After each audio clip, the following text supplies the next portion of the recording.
İstanbul'u fetheden o kutlu komutanın türbesi önündeyiz. Yine yaptırmış olduğu caminin kıble duvarı önüne. Bakın genelde kıble duvarı önüne yaptırıyorlar türbeleri. Niçin? Cemaat namazını kıldıktan sonra ona da dua etsin, unutulmasın diyerektendir. Değerli dostlar, Fatih Sultan Mehmet çok değerli bir insan, çok değerli bir padişah. Osmanlı tarihinin en mükemmel yöneticisi olduğu gibi dünya tarihinin en mükemmel yöneticilerinden birisi değerli dostlar. Aslında 2. Mehmet olarak, 7. Osmanlı Sultanı olarak 1451 yılında babası 2. Murad'ın yerine padişah oldu. Daha öncesinde babası aslında 12-13 yaşında bir çocuk iken onu başa geçirmiş idi. Ve sonrasında tekrar babası bazı savaşlar dolayısıyla başa geçmek zorunda kaldı.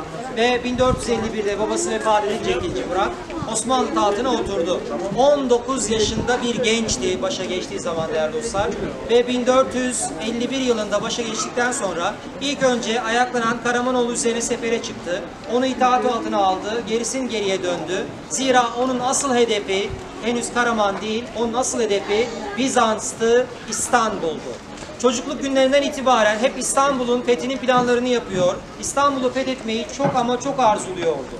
Ve hocalarından da İstanbul'un fethiyle ilgili Peygamberimizin o kutsal hadisini öğrenmiş ve İstanbul'u fetheden o kutlu komutan olmayı çok arzu ediyordu.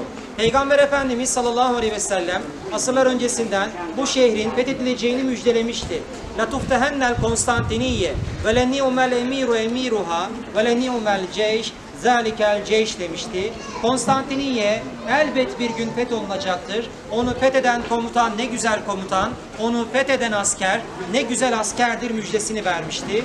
Bu müjdeye erebilmek için defalarca bu şehir kuşatılmış idi. Osmanlı tarihinde sadece 5 kez kuşatılmıştır değerli dostlar. İşte daha öncesi Yıldırım Bayezid'den kuşatmış, babası 2. Murat kuşatmış. Hatta babası 2. Murat o devrin büyük alimlerinden Hacı Bayram Veli ile yaptığı bir görüşmede ilginç bir işaret almıştı. Hacı Bayram Veli İstanbul'un fethi nasip olacak mı sorusuna şöyle cevap vermişti. Hayır hünkârım demişti. İstanbul'un fethi sizin şu çocuk ile benim şu talebeye nasip olacaktır demişti. Çocuk dediği geleceğin Fatih 2. Mehmet'ti. Talebem dediği ise Akşemseddin Hazretleri olacak idi. Ve bakın neticede 2. Mehmet derhal İstanbul'un fethi hazırlıklarına başladı. O dönemde başkent Edirne'ydi. Edirne'de hazırlıkları gerçekleştirdi. Bu arada 2. Mehmet Edirne doğumludur. Edirnelidir, Trakyalıdır. Ve değerli dostlar, Edirne'de o zamana kadar görülmemiş çapta büyük toplar döktürdü. Şahi denilen, şaha ait, padişaha ait manası verilen büyük toplar döktürdü. 60 kadar mandanın ancak çekebileceği toplar, devasa toplardı. Zira İstanbul'un kuşatması önündeki en büyük engel surlardı. 15 ila 17 metre yüksekliğindeki o surlar aşılamıyor, geçilemiyordu. Yukarıdan 3 metre olarak kalınlığı başlayan, aşağı doğru kalınlığı artarak devam eden surlardı. İşte bu surları aşabilmeyi o sağlayacaktı. Yine 400 parçalık bir donanma hazırladı denizden kuşatma yapabilmek için.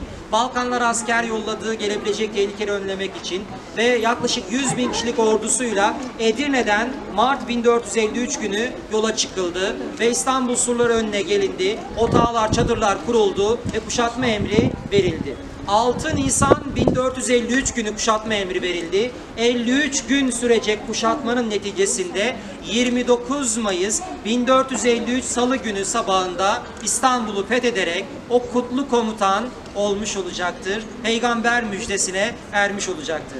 Ve derhal Ayasofya'ya gider. Ayasofya'da şükür namazı kılar. Ayasofya'yı fethin bir sembolü olaraktan camiye çevirecek ve 3 gün sonra ilk cuma günü cuma namazı Ayasofya'da kılınmış olacaktır. Ve değerli dostlar, Fatih İstanbul'u fethettikten sonra zaten harabe halindeki İstanbul'u ayağa kaldırmış, burayı bir medeniyet beşiği haline getirmek arzu etmiştir. Ve yaptırmış olduğu bu külliye ile, medreseleriyle, burasının muhteşem bu külliyesiyle de İstanbul'un medeniyetini geliştirmeye arzu etmiş ve İstanbul'a değişik yerlerden alimler, sanatçılar getirmiş. İstanbul'u aynı zamanda bir ilim kültür merkezi haline getirmiş idi. 30 yıllık bir padişahlık devresi var 1451'den 1481'e kadar ve değerli dostlar o dönemde 964.000 kilometre kare olarak babasından devraldığı yüz ölçümü vefat ettiğinde oğluna 2.214.000 kilometre kare olarak devredecektir. Onun döneminde bakın Amasra alınmış, Sinop, Samsun alınmış, Trabzon Rum İmparatorluğu'na son verilmiş, Trabzon'un fatihidir. Yine Konya Karaman, Karamanoğullarından alınmış. Ege adaları Limni, Midilli, Taşo, Zehribo, Semadirek Ege Denizi'ni Türk Gölü haline getirmiş. Mora Yarımadası yani bugünkü Yunanistan'ı fethetmiş. Ve yine Sırbistan'ı, Bosna Hersek'i, Eflak, Boğdan'ı, Romanya'yı almış ve Balkanları da fethini tamamlamış ve Osmanlı'ya çok önemli, başarılı hizmetler gerçekleştirmiştir. Ve değerli dostlar, sadece fetihlerle değil, gönülleri de fetheden bir insandır. 7 tane dil biliyordu. Muhteşem bir insan. Düşünün 7 tane dil. Yunanca, Arapça, Farsça, Latince, İbranice gibi dilleri konuşabilecek tarzda muhteşem bir şekilde geliştirmişti. Aynı zamanda mimardı. Rümelisa'nın planlarını Mimar Musliki ile birlikte bizzat kendisi çizmişti.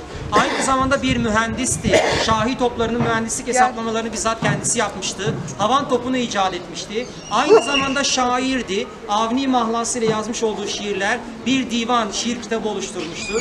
Aynı zamanda alimdi. Alimlerle münazara edebilecek muhteşem bir kişilikti. Peygamber müjdesini gerçekten hak etmiş, çok kutlu bir insandır değerli dostlar. Fatih Sultan Mehmet Han Hazretlerini bu türbede ziyaret edeceğiz. Ve Fatih Türbesi çevresinde de yine pek çok zatların burada kabirleri vardır Osmanlı dönemine ait. Pek çok önemli zatın da kabirleri burada yer alıyor. Bu bölgede yatanların ruhları için, Fatih Sultan Mehmet Han Hazretleri'nin ruhu için, kendi geçmişlerimizin de ruhları için, Allah rızası için El Fatiha men salavat.